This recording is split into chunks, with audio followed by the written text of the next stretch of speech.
Welcome to How to Install Everlast Advanced Composite Siding.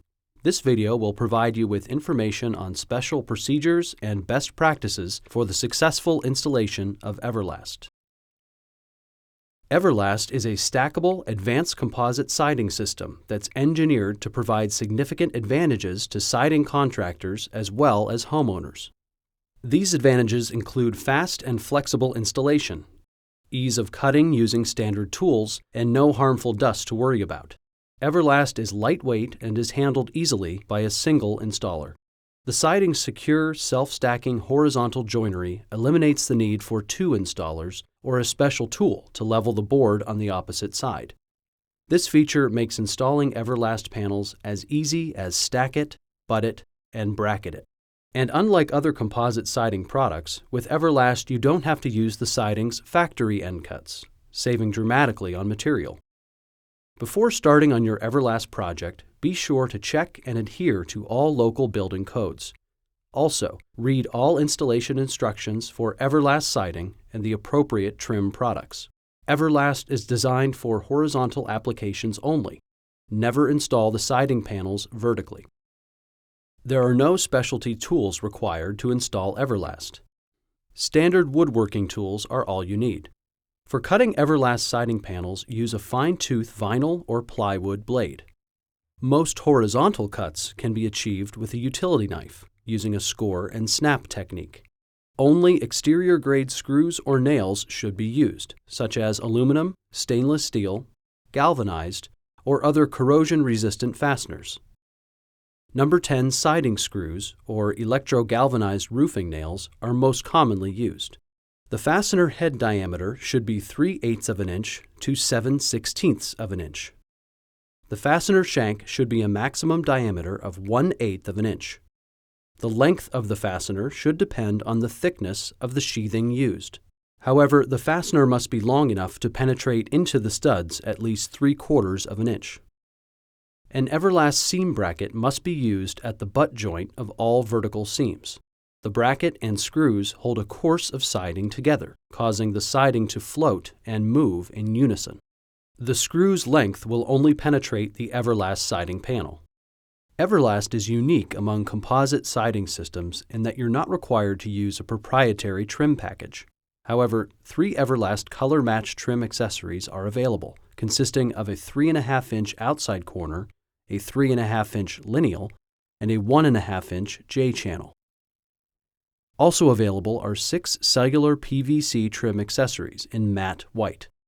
These include a 5.5-inch and 3.5-inch outside corner, a 5.5-inch and 3.5-inch window casing, a brick mold, and a water table.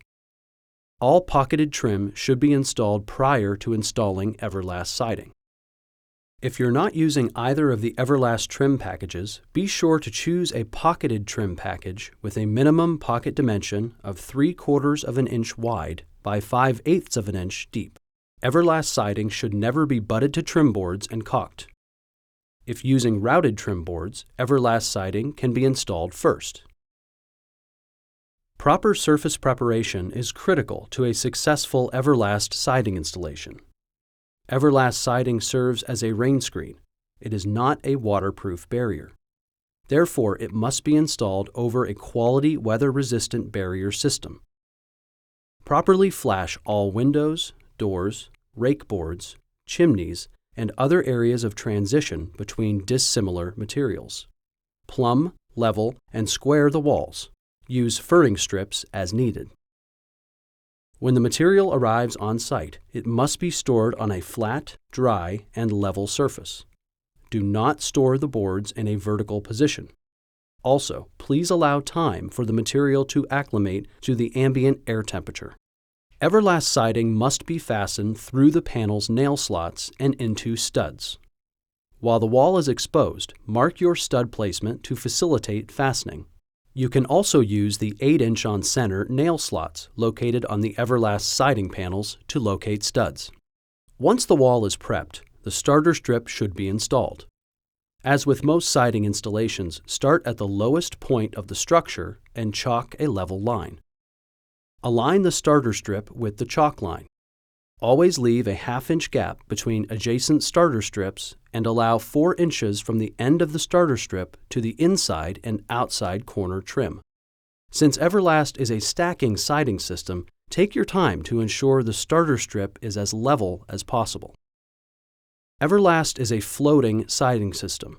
Therefore, it's imperative that proper fastening techniques are followed. All fasteners must be placed through the center of the Everlast siding panel's nail slots.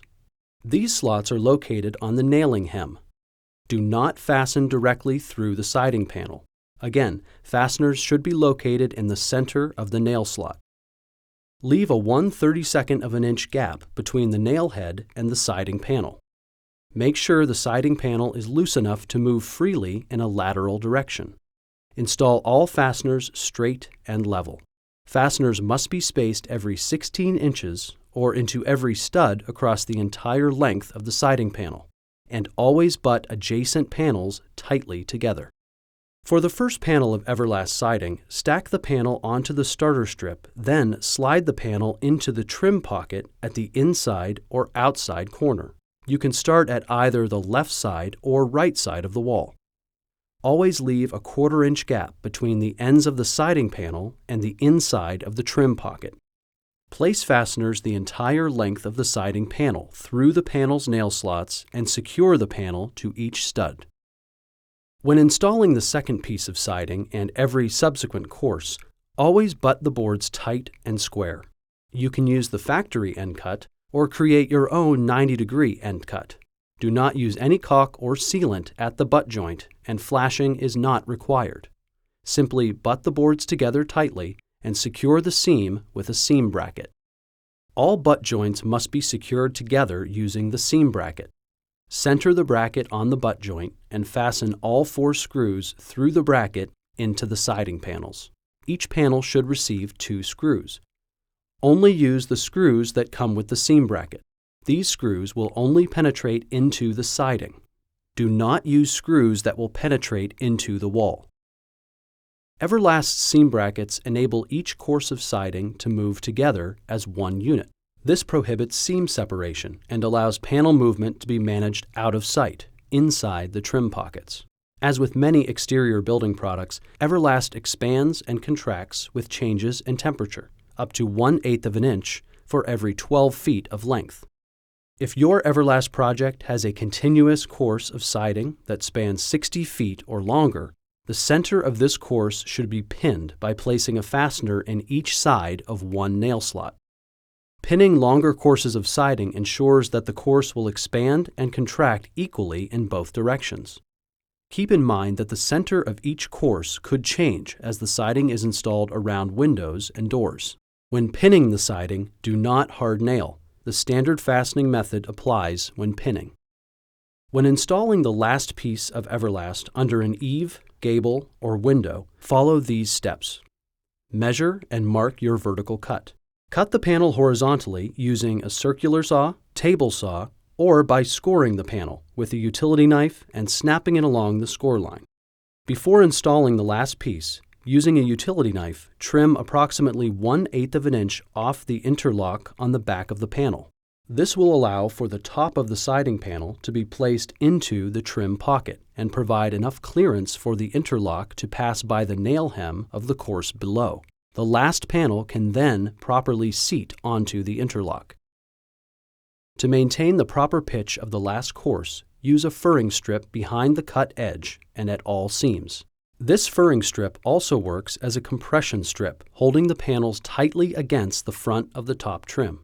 Face fasten the last piece of siding with a color-matched fastener or trim nail. This is the only instance when you will fasten directly through an Everlast siding panel. As mentioned, Everlast can be scored using a utility knife on the face of the panel and snapped along the score line. This technique should only be used for horizontal cuts. Use a saw for vertical or diagonal cuts. Flashing panel seams is not required with Everlast. However, if you choose to do so, cut back the interlock approximately 1.5 inch on each of the butted panels. Then, slip flashing down the back side of the panels, ensuring it goes over the top of the nail hem of the course below. To recap the main points for ensuring a quality Everlast installation: always use an exterior grade fastener that is long enough to penetrate the stud a minimum of 3/4 of an inch. Everlast siding must be installed using a pocketed trim package. Always install Everlast siding over a quality weather-resistant barrier system and properly flash all openings. Never hard nail Everlast panels. Instead, siding panels must be floated. Always place fasteners in the center of nail slots, leaving 1/32 of an inch gap between the nail head and the siding panel. Always leave 1/4 of an inch gap from the end of the panel to the end of the trim pocket. Always butt seams together tightly and secure each butt joint with a seam bracket. Pin the center of courses that span 60 feet or more. Follow the procedures outlined here, and your Everlast installation is sure to be a success. And thank you for choosing Everlast Advanced Composite Siding.